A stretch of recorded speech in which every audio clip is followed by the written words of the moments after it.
Le jeudi 13 octobre, un cadavre suspendu a été retrouvé dans une ferme abandonnée à Corcelles-en-Beaujolais, située dans le département du Rhône. Ce cadavre était accompagné d'une sacoche contenant des documents d'identité appartenant à l'acteur Marouane Berreni, qui était porté disparu depuis 2 mois.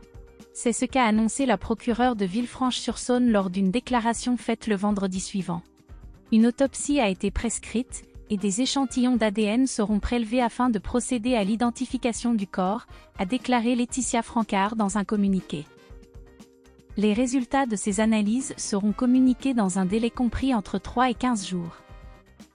Le corps a été retrouvé par les propriétaires de la ferme, qui étaient venus effectuer des travaux dans ce bâtiment situé à environ 20 km de la résidence de l'acteur, comme l'a décrit Madame Francard. Parmi les documents retrouvés dans la sacoche, figuraient la carte d'identité, une carte bancaire et le permis de conduire de Marouane Berreni, qui avait été signalé disparu le 3 août 2023.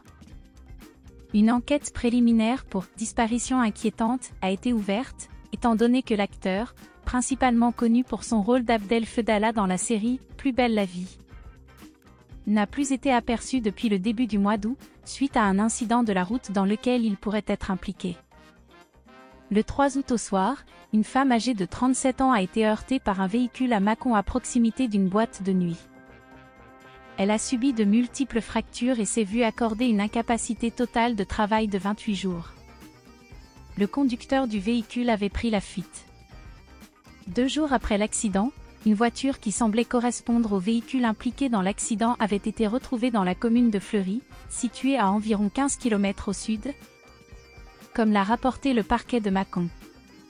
Selon des sources proches de l'enquête, cette voiture était enregistrée au nom de Marouane Berreni, qui résidait non loin de là, à Fuissé. Les tournages de la série « Plus belle la vie » avaient déjà programmé de commencer sans la participation de Marouane Berreni.